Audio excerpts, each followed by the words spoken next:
On the 27th of September started the war. What is your answer to the question, who shot first? The answer is Armenia, and we have evidences because the first victims among civilians and military personnel were Azerbaijanis.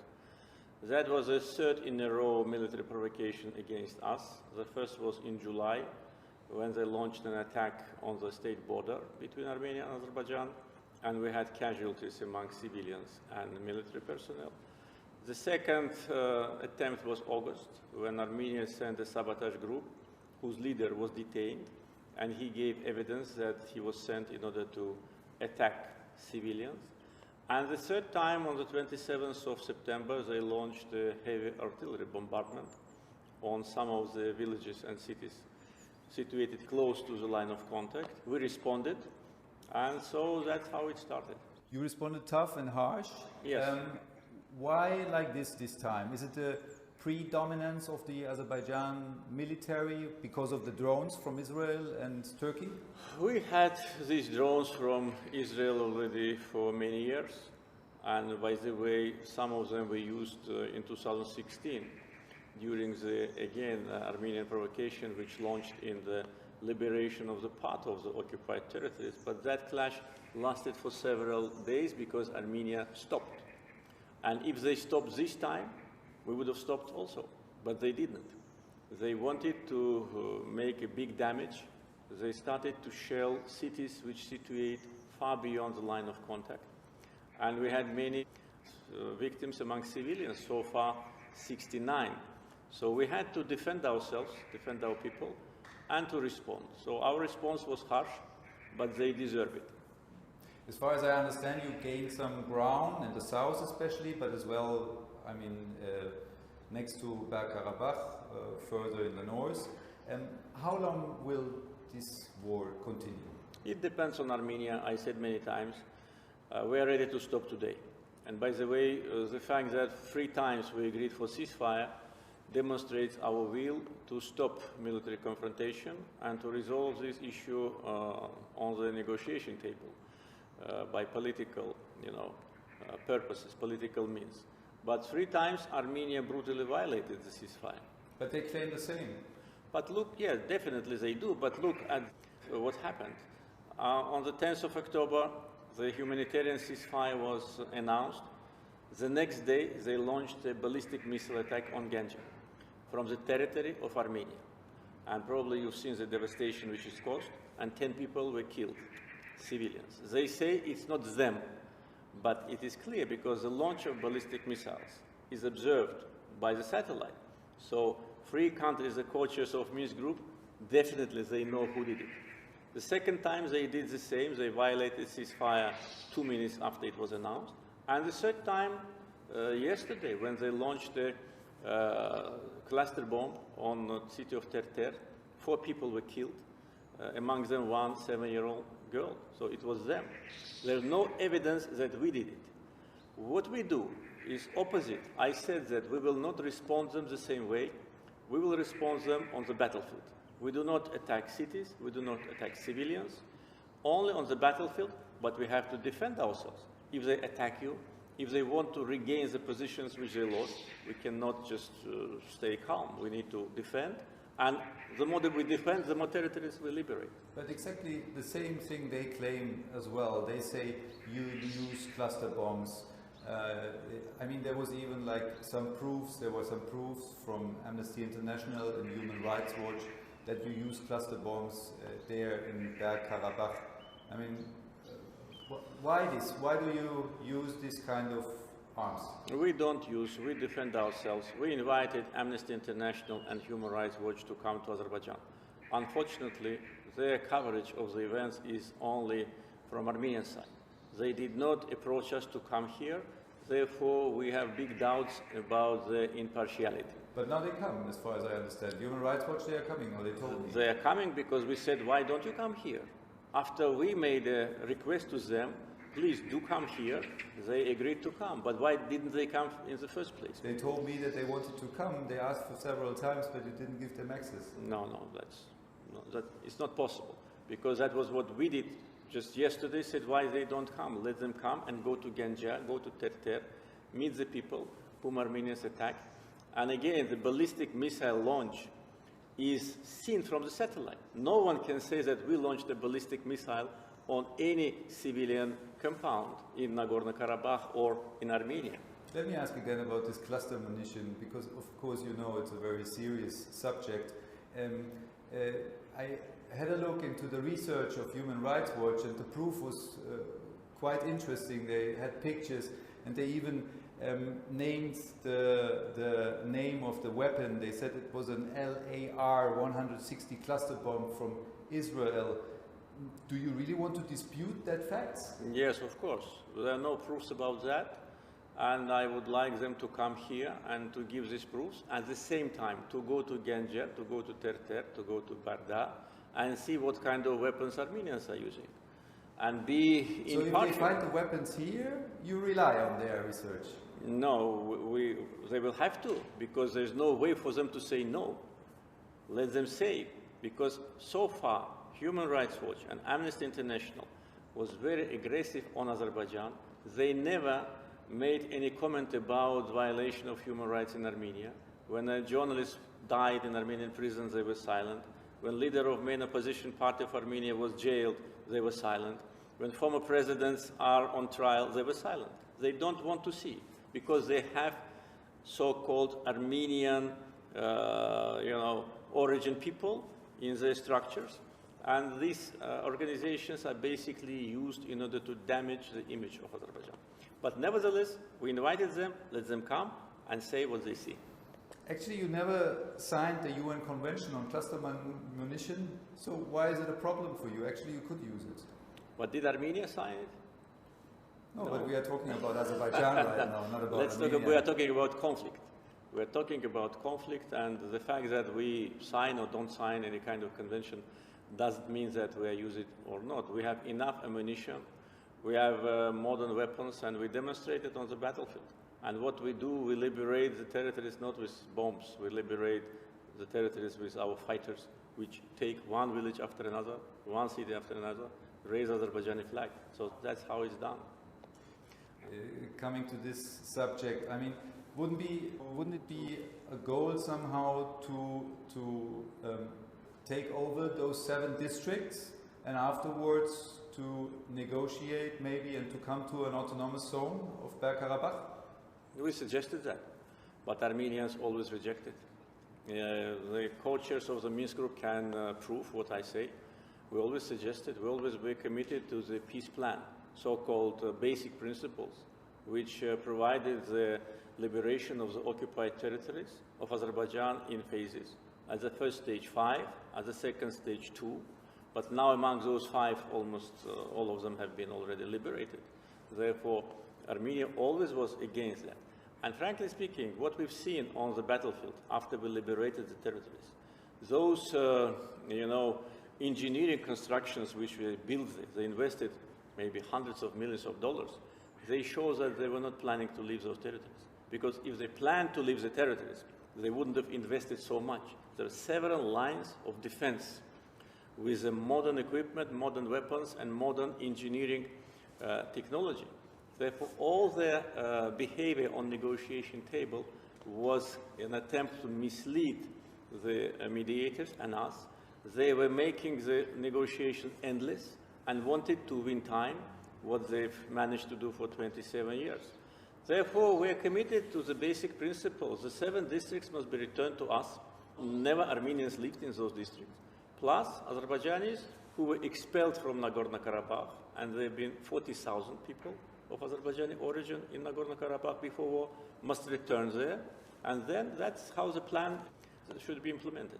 An autonomous region without any Azerbaijani influence? That was part of the discussions, but we didn't come to a final agreement about that. But you would agree about that? Well, we need to discuss it now, because now there are new realities on the ground.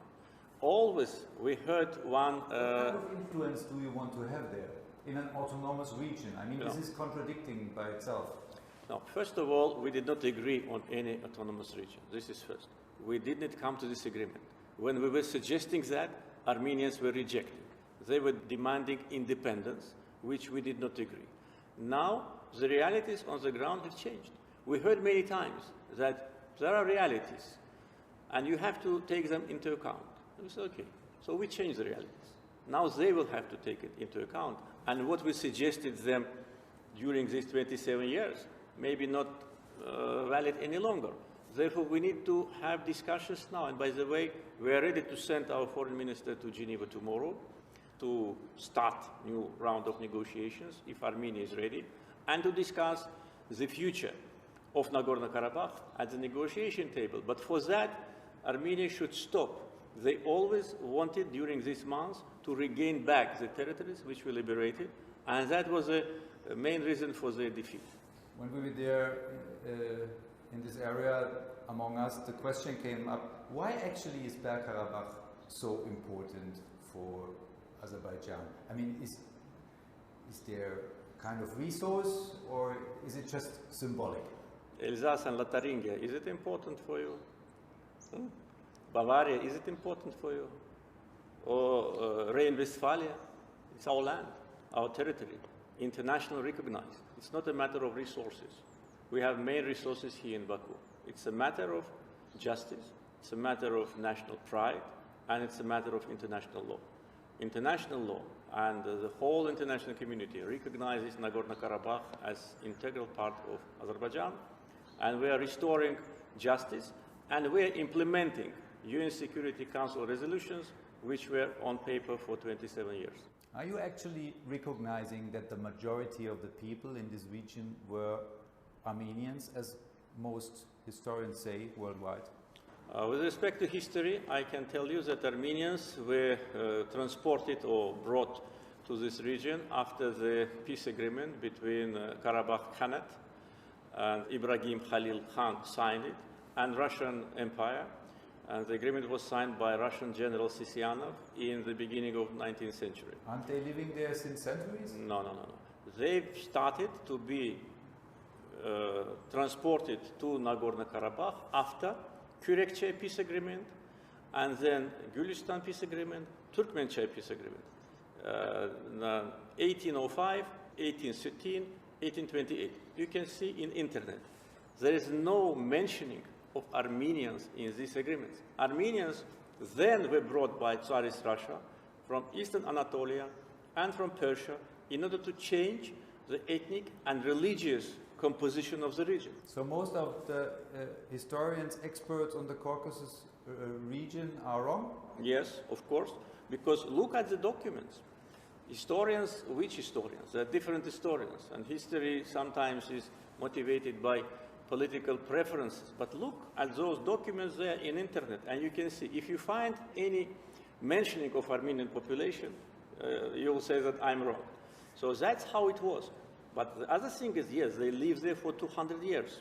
And the word Karabakh is Azerbaijani word, it's not Armenian word. Do you know how they call so-called capital of Nagorno-Karabakh? Stepanakert. You know in whose honor it is called? Stepan Shaumyan. Stepan Shaumyan was an Armenian Russian Bolshevik, head of the criminal gang here, which committed a genocide against Azerbaijanis in 1918. So if it was an ancient Armenian territory, why it is named Karabakh, and why the capital city is named Stepanakert and not some ancient name? Because they lived there for 200 years.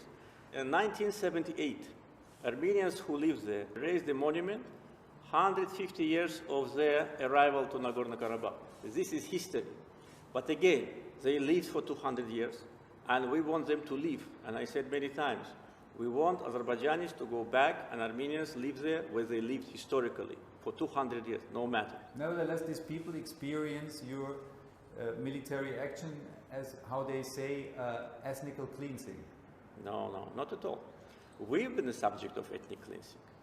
When they occupied Nagorno-Karabakh and 7 districts surrounding it, we had 750,000 Azerbaijanis ethnically cleansed from 7 districts plus from Shusha, which was part of Nagorno-Karabakh.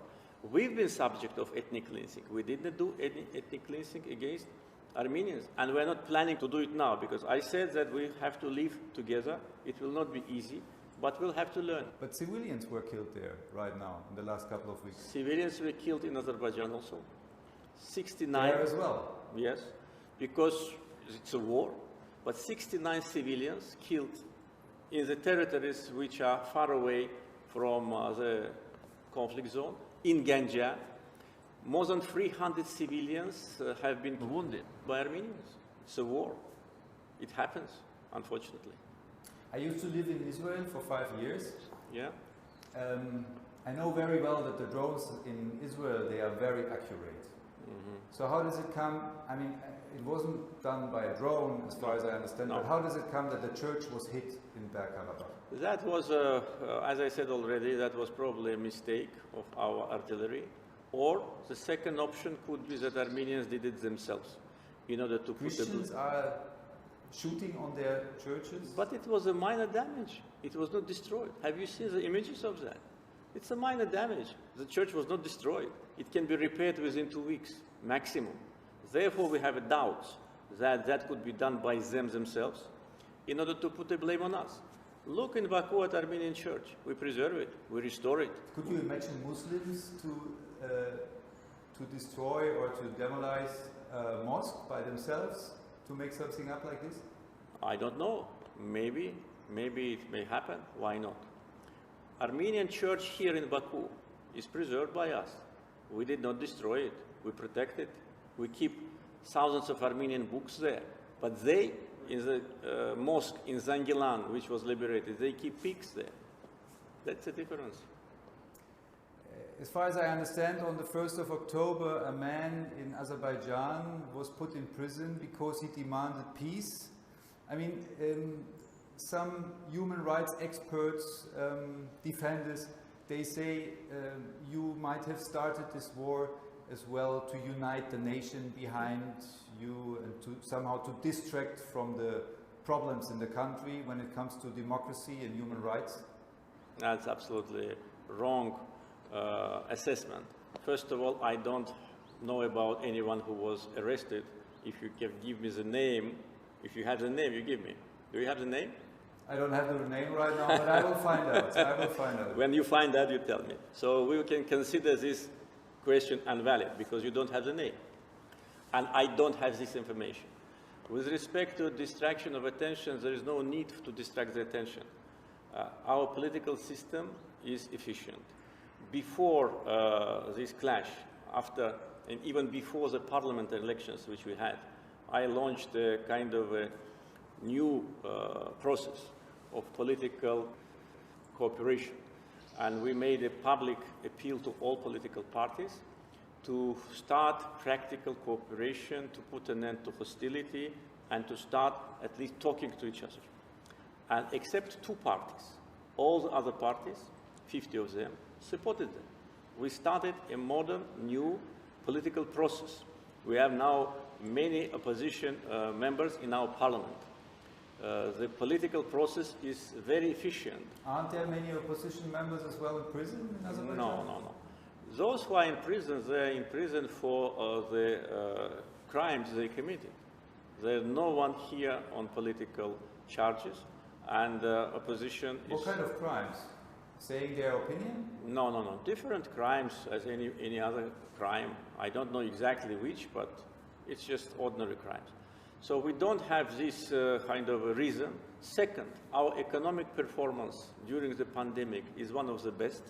Our economy declined only 3.9%. It's much lower than in some European countries. Poverty level in Azerbaijan is 5%, much lower. Unemployment level is 7%, much lower. We have hard currency reserves which exceed our foreign debt 6 times. So I don't have internal problems. Why should I launch it? Would you call Azerbaijan an example for democracy? No, never. Would you call your country an example for democracy? Somehow, yes. But you ban opposition rallies. No, actually not. Yeah. That extremists who wanted to have a rally, I forgot the name. You banned them. I don't know about that. I mean, even during those Corona times, it was before they were Corona doing times. Demonstrations. We are not, and we do not pretend to be. But there are countries which pretend to be, but they kill protesters. Do you know how many people were killed during this Yellow Vest protest? Do you know? More than 10. Killed. But we are not talking about France. No, let's talk about Europe. Let's talk about no. Let's talk about those who pretend to be democracy. We are not pretending. Yes, we have shortcomings. I will ask Mr. Macron but about those this issue. who kill protesters on the street, 10 of them killed. We look how in Europe you beat protesters, you beat them by horses, you bring dogs, and this is considered democracy. How important is the country where we came from right now, Turkey, for you, and especially during this military operation, during this war? I mean, there are Turkish soldiers here. Yesterday we spoke to some of them, and they told us they are from Turkey. You spoke to soldiers? Yeah. On the battlefield? No, but not where? on the battlefield. In the city of Baku. They are fighting here in Baku? No, they are here. Nevertheless, they are here. I guess they are here. They can be German soldiers here now. You're doing We military have exercises together. Yeah, we do. We do. But if a third country would get involved into this conflict, do you expect the help from Turkey? We do not expect any third country to be involved. We don't see which country can be involved because the countries which surround us are our partners and friends. We know that Armenians want to involve some of them into this battle, but I'm sure it will not happen. It's a battle between us and Armenia, and everybody should stay away from that. Turkish soldiers can be here, yes. We have, last year we had 10 joint military trainings, but also we have military trainings with other countries. We are part of the NATO partnership for peace program, nothing strange. You saw them in Baku, you didn't send them. Do you feel good? Do you feel safer with F-16, Turkish F-16 here? Turkish F-16 came here as a result of the military training, and they stayed here because the Armenians launched an attack on us, and they are here as a sign of solidarity. They are not participating in any battle, and they're not planned to be part of that. 3 times ceasefires were broken. One negotiated by France, one negotiated by Russia, one negotiated by the USA. Which international power could stop this war? I think Armenia should stop it. International power, these 3 countries which you mentioned are co-chairs of the Minsk group. They are leading countries of the world, members of UN Security Council, permanent members. These countries adopted 4 resolutions demanding withdrawal of Armenian troops, but these countries did not do anything in order to implement these resolutions. These resolutions were on paper. That shows that this mediation was not efficient. But at the same time, we cannot think about some other countries which can be more powerful. Therefore, the only way to stop war is for Armenia to stop, to admit its defeat, to admit our victory, and then to commit to liberation of the part of the territories. We will liberate them anyway. They did not believe when we started counterattack.